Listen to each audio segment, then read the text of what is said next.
Nosso Resenha na Rede, se falamos com Osíris Nadal, experiência, agora com Pedro Cunha, essa nova safra do jornalismo esportivo, mas com muito conhecimento e com aquela pauta sempre no copo meio cheio, que é aquilo que a gente gosta e aquilo que a gente quer propagar.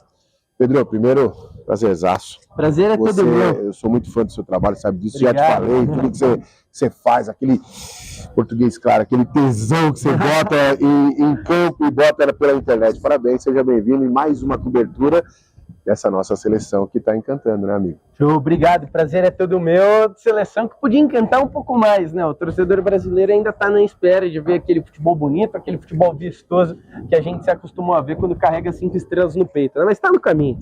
Granja Comari, sempre uma magia, né? Teresópolis, tudo aquilo que representa, tudo aquilo que já foi de preparação para a seleção brasileira, como está sendo para você viver esse espaço mais uma vez, esse espaço de tantas e tantas recordações positivas para nossa camiseta amarela. Cara, acho que para falar de mim é um pouco importante ressaltar que antes do jornalismo eu só tô aqui por causa da paixão pelo verde e amarelo, pela camisa da seleção brasileira, que foi o que me moveu e o que fez eu querer escolher a profissão que a gente tem hoje, né? Então, para mim é muito mágico. É a minha primeira vez aqui na Granja Comari, a casa do futebol brasileiro, a casa da seleção.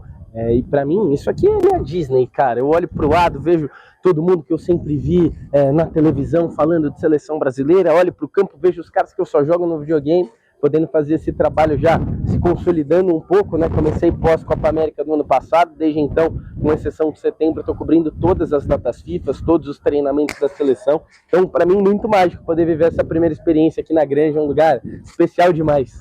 Vamos por partes. A gente teve ontem João Pedro, uma realidade, super jogador, já consolidado, tudo que fez com a camisa da seleção, tudo que fez com o Chelsea, campeão mundial. Outro Gianluca, uma novidade, primeira convocação, e hoje tivemos pela manhã o Ancelotti. Eu queria que você resumisse aí, o que você achou de tudo isso aí, em visões totalmente antagônicas, né, desse cenário maravilhoso de uma seleção 5 vezes campeã do mundo. Cara, o Jean, começando, né, pela primeira coletiva, é legal ver o brilho no olhar do Jean Lucas, pela primeira vez convocado para a seleção principal, já tinha feito parte do ciclo do pré-olímpico de Tóquio, né, sendo convocado algumas vezes, mas nunca tinha pisado aqui na Granja Comari. Primeira convocação dele, faziam 31 anos que o Bahia não tinha um jogador convocado, 8 que o estado do Nordeste não tinha a região Nordeste, perdão, e consequentemente o estado Sim. também, né, a região Nordeste não contava com um jogador da região na seleção brasileira. Uma convocação histórica, né, que quebra um jejum de 30 anos do Bahia, que quebra um jejum de quase uma década do futebol nordestino, uma convocação histórica. Do lado do João Pedro, um cara que vive um grande momento de ascensão, saiu do Brighton, foi para o Chelsea, crucial na conquista da Copa do Mundo de Clubes da FIFA, um golaço na final, 2 contra o Fluminense na semifinal, e hoje, partindo para o lado do Ancelotti, o Ancelotti já cravou, João Pedro será o 9 titular no jogo de amanhã contra João Pedro mais 10? Né? João Pedro e mais 10. Acho que se a gente for olhar desse jeito, é Rafinha e mais 10, é Alisson e mais 10, Marquinhos e mais 10. Eu acho que nessa seleção brasileira a gente tem muito jogador, não vou dizer de cadeira cativa. Mais 10. Não vou dizer de cadeira cativa, porque os caras não podem ficar de barriga cheia, muito pelo contrário. Todo mundo precisa estar com fome, precisa estar sedento pelo título mundial. Mas se a gente for olhar no todo, né, a gente tem Rafinha, tem Vinícius Júnior, tem Casemiro, tem Alisson, tem Marquinhos. Pelo menos aí já são 5 jogadores, para mim, incontestáveis da seleção brasileira, que tem que estar na Copa do Mundo como titulares e peças cruciais desse time. Acho que Estevão também aparece como um desses nomes, né? Pelo menos no que diz o Ancelotti, é um cara que ele confia também bastante, ganhou a confiança dele. Foi titular em Guayaquil, né? Primeira partida do Ancelotti, o Estevão foi titular. A gente bateu um papo ontem, falava sobre Neymar, sobre a importância do Neymar. Ontem até não foi nem citado com o João Pedro e com o Jean, mas hoje já com o Ancelotti ele deixou muito claro da situação que ele tem todo o conhecimento, tem confiança, sabe o potencial do Neymar, mas ainda espera algo a mais dele na parte física e na parte técnica. Você, que eu sei que é um cara que gosta muito do trabalho do Neymar, torce muito pela recuperação dele, assim como todos nós. Acho que eu tenho o Neymar como o cara para fazer a diferença para o Brasil conquistar o Hexa. Sem o Neymar, podemos conquistar? Lógico que podemos, mas eu vejo que vai ser muito mais difícil sem o Neymar. Na sua visão, como é que você tem avaliado essas últimas declarações? Eu lembro que você, na coletiva, a gente conversou também, na coletiva da convocação, você ficava meio desanimado, você falou, cara, eu não sei se ele vai mais. E eu até tive uma outra impressão, eu falei, não, tá muito claro que ele quer contar com ele. Hoje ele já deixou assim, ó, vou avaliar, como eu estou avaliando todos, como é que você viu essa declaração do Ancelotti? Eu acho que com a chegada do Ancelotti, a seleção brasileira como um todo se desprende de alguns princípios e manias que existiam pré-Ancelotti. O treinador que vem, como por exemplo o Dorival, ele vem preso a convicções que já são realidade no futebol brasileiro, convicções que se tornaram realidade. O Ancelotti, que vem de fora, ele está livre e totalmente desconexo dessas pressões do torcedor, do povo e do próprio futebol nacional. Acho que muito por isso da ausência do Neymar. Se a gente for parar para olhar, em março, o Dorival convocou o Neymar foi cortado por conta de uma lesão, mas convocou o Neymar jogando contra Botafogo de Ribeirão Preto, Inter de Limeira, jogando uma única partida grande contra o Corinthians, um jogo contra a Red Bull Bragantino. Então é diferente. O Ancelotti disse hoje, a não convocação do Neymar vem para aspecto físico, mas também por uma escolha técnica.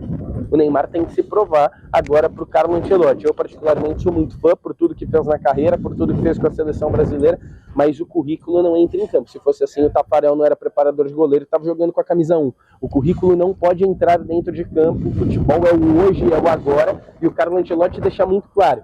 Conta com o Neymar desde que ele esteja na sua melhor condição física e na sua melhor condição técnica.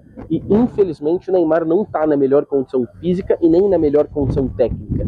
O nível do Neymar que ele podia entregar fisicamente há 4, 5 anos atrás, eu não sei se hoje já é o máximo dele. Acho que caiu um pouco. Então tem que sobressair na técnica, que a gente sabe que o Neymar tem de sobra. Para mim, é um grande pilar dessa seleção brasileira se estiver bem fisicamente. E o que a gente tem visto, que aquela campanha popular que existia antes, pró-Neymar, ela já deu uma diminuída.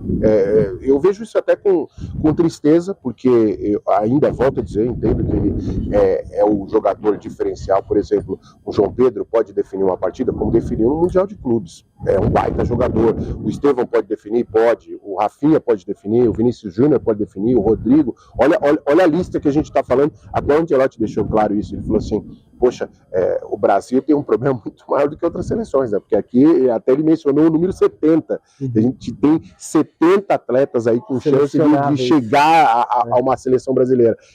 Se a gente for pegar uma outra seleção do mundo, é difícil achar uma seleção que tenha 70 opções de alto nível. Mas não tem mais aquele mesmo apelo. Acho que tudo na vida tem ônus e bônus, tudo a gente vai ter o lado positivo, o lado negativo, mas talvez essa, não só a ausência, porque a ausência ele já teve em várias oportunidades, mas a ausência e a falta de sofrimento pela ausência também se torne algo positivo para a nossa seleção nessa reta final, porque agora a gente está numa reta final, a gente está menos de um ano do Mundial. O Neymar tem menos de 300 dias para se provar para o Ancelotti. Eu acho que ele pode ser muito útil para a seleção brasileira, até também se a gente pegar em relação ao retrospecto de quem assumiu a responsabilidade quando não tinha Neymar. Vinícius Júnior não conseguiu assumir, o Rodrigo não conseguiu assumir, pegou a 10, foi apagado na Copa América, não conseguiu assumir essa responsabilidade. O Rafinha, será que é o cara para assumir essa responsabilidade? O Marquinhos, o Casemiro? O Neymar é o cara que tem as costas largas. Em relação à pressão, o Neymar traz essa pressão, o Neymar suga essa pressão para ele e dá leveza para que Rodrigo, Rafinha, Vini, Estevão, que esse tipo de jogador consiga se soltar e jogar leve, porque a responsabilidade, a bola no pé já não está com eles, mas a bola da responsabilidade está também. A gente, por exemplo, ter hoje, através do Ancelotti, uma responsabilidade coletiva, que a gente já viu em grandes equipes do futebol mundial. O Renato faz muito bem isso no Fluminense, né? Não tem, por mais que o Arias se destacava, em determinado momento o Ganso, em determinado momento o Cano, mas ele tentava colocar aquela responsabilidade coletiva. Isso a gente já viu em outras equipes. Com certeza. Eu acho que essa é a principal missão do Ancelotti. Quando a gente parar para olhar o ciclo de Copa do Mundo, a seleção com o Ramon não deu certo em momentos de ausência do Neymar. Do Diniz, idem. Dorival, a mesma coisa. Essa eu acho que é a grande missão do Ancelotti pré-Copa, criar uma seleção que seja capaz de jogar sem o Neymar. Porque se o time está preparado para jogar sem o Neymar, a hora que o Neymar estiver bem fisicamente e entrar, é só lucro, é só alegria. Brasil e Chile, cara, jogo de festaço no Maracanã, São Galo, dois mundiais em campo, muita gente, vai ter muita gente nos bastidores, quer dizer, tem um jogo, vale 3 pontos, né? Tudo bem, o Brasil já está classificado, mas vale 3 pontos no jogo, tem um adversário, tem juiz, tem tudo. Você acha que tem tudo para ser aquele abraço que a gente tanto sonha, a gente que quer sempre ver aquele copo meio cheio, tanto sonha da coletividade brasileira em relação a esta seleção? Cara, eu acho que é a grande oportunidade de se despedir do território nacional sendo abraçado pelo torcedor. É um ciclo muito duro. O próprio Maracanã viveu a primeira derrota da seleção brasileira para a Argentina nas eliminatórias. É um ciclo muito duro, é um ciclo doído para a seleção brasileira. A gente perdeu muito tempo, né, cara? A gente falava disso ontem, a gente perdeu muito tempo nesse ciclo de Copa. E a oportunidade de fazer um grande jogo, de sair aplaudido pelo torcedor e sair abraçado para os próximos 6 jogos que antecedem a data prévia de Copa do Mundo, com os amistosos preparatórios mais a Copa. É a despedida da seleção brasileira do território nacional num Maracanã lotado e com a possibilidade de jogar aquele futebol para frente, aquele futebol vistoso que nós brasileiros aprendemos a amar e nos apaixonar pela seleção brasileira, por essa essência de jogo que faz tempo que a gente não vê, né? A última partida tão vistosa assim da seleção brasileira, a gente conversava ontem também, foi contra a Bolívia, a abertura no Mangueirão. Depois teve um jogo em outubro do ano passado com o Dorival contra o Peru 4-0, mas que não foi aquele futebol vistoso, foi muito mais o lado resultado do que o lado desempenho. Dessa vez a oportunidade de atrelar resultado e desempenho no Maracanã, vem para a torcida dar aquele último abraço na seleção brasileira antes da Copa. Naquele diário do Pedro Cunha, qual que é a página favorita nesse processo todo que você está vivendo de seleção brasileira? O que você guarda assim, que foi aquela noite que você chegou em casa, quando foi botar ou no hotel, que botou a cabeça no travesseiro e falou, cara, que legal ter vivido isso? Cara, cada dia aqui na seleção, para mim, é espetacular, né? Eu vou destacar 3 momentos. O primeiro foi a minha primeira cobertura de convocação, foi em setembro, antecedendo a data FIFA de outubro. O segundo foi o primeiro dia pré-data FIFA de outubro, que me colocaram no grupo da seleção no WhatsApp. Eu olhei e falei assim, caraca, cara, vi o contar de todo mundo, vi a quantidade de gente, falei, que loucura. E o terceiro, eu acho que eu vou... É que cada momento é muito especial, né? É difícil destacar um. Porque eu vivi a estreia do Ancelotti lá em Guayaquil, a apresentação dele, um jogo em São Paulo, que é a minha cidade. Mas acho que toda criança que gosta de futebol já se imaginou a seleção brasileira, Maracanã. E para mim o terceiro momento está por vir, é amanhã, essa quinta-feira. É um sonho de toda criança, né? Viver o ambiente de seleção no Maracanã. E para mim eu tô contando as horas com muita ansiedade, cara. Show de bola. Pedrinho, abraço, você de São Paulo, fala um pouquinho, você tem quantos anos? 20 anos. Tá iniciando no jornalismo e com o pé direito, parabéns aí, e sucesso nessa carreira. A gente da Rede Nacional de Notícias fica muito feliz de poder receber você aqui, bater um papo, como eu já te falei, passa lá no nosso cantinho lá no Maracanã para você poder dar esse testemunho que você está falando hoje, mas você dá ao vivo amanhã na transmissão. E boa sorte nessa cobertura da seleção, que eu sei que você vai ter uma estrada bem longínqua. Parabéns. Tamo junto, prazer enorme estar junto com vocês. Obrigado, viu? E boa sorte para a nossa seleção em busca da 6ª estrela. Valeu! Pedro Cunha, na cobertura da seleção brasileira, Luciano Luiz, para a Rede Nacional de Notícias.